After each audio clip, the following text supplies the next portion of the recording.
So 5 million tests would do it for the United States? with the disease, that's probably over testing. So we kind of assume that a safe number that really gives us a good idea is if about 1 out of 10 people are positive, then we know we're oversampling the population enough that we're getting all the positives. So if there's 200,000 cases, I need about 2 million tests, okay? Now to go to Dr. Redfield's point, each one of those that are positive have contacts that need to be traced. And on average, the CDC tells me that for every positive, there are about 5 contacts that really need to be traced.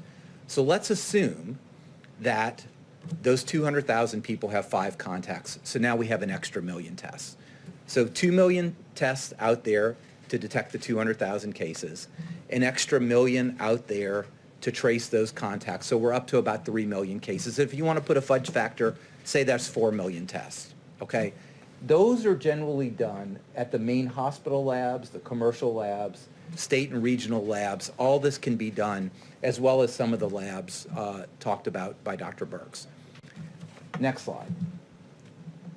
The second group of testing fits exactly perfectly with the influenza-like surveillance system that Dr. Redfield talked about. This is the monitoring. This is sort of the radar, the weather radar that it would be out there, that we're not testing people who are symptomatic. We want to do testing on people who are asymptomatic, because you can have asymptomatic carriage. You know, you could have this virus and shed it and not have symptoms or only mild symptoms. So what is the strategy here?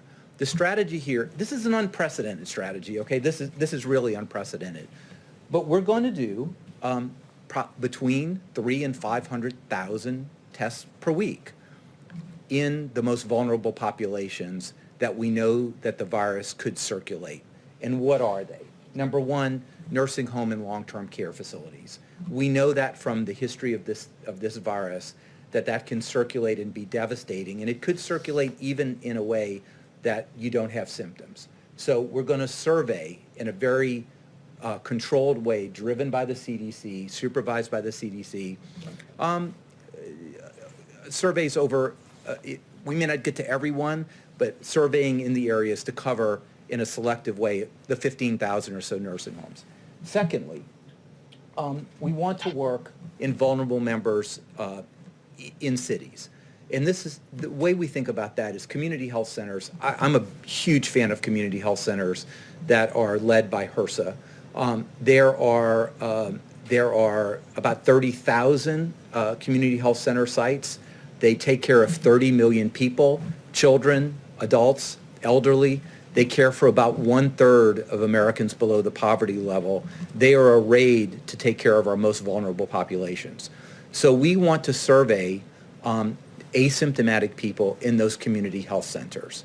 We also want to do in some of our indigenous population, and you know very early I was out here bringing machines to the Indian Health Service, and in fact, 1,800 members of the Public Health Service provide care to the Indian Health Service, and their director and chief medical officer are both admirals in the Indian Health Service.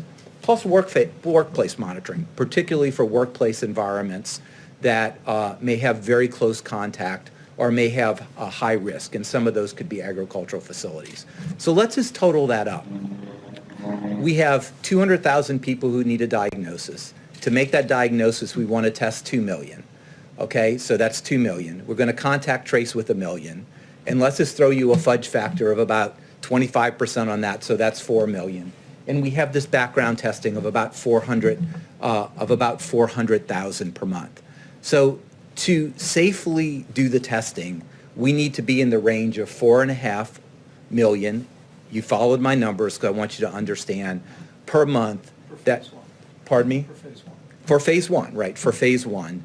And I want to tell you that's really how it adds up, and that's where we are. Right now, we're doing about 1 million to 1.2 million per week. We are going to continue to push that farther and further as we open up the laboratories and we're able to open all the supplies that we need for that. And I think that's where I would like to end. Thank you. Thank you. All right, so I'm going to end it there. I'm not going to go any further. I think we'll eventually get to the amount of testing that we need done, but it's going to take some time. And hopefully we can get this done before the summer is over. We'll see. Let's just say that they're doing 1 million a week. So we have May, June, July, and August. That's 4 months. That's 16 weeks roughly. There's more than that because there's more than 4 weeks in it. So let's just do 20 weeks to say. That's 20 million tests roughly by the time the summer's over. I hope we get those tests done and we get moving and we get pushing back into work. There's a lot more going on with this, and we need, but testing for sure is an essential part of it. And screening is an essential part of it. Again, it's Roger Martin from Billings, Montana. This is from QT here, and they did something live from Washington, D.C. So we'll end it there. On with the testing, on with opening up the country. Good day.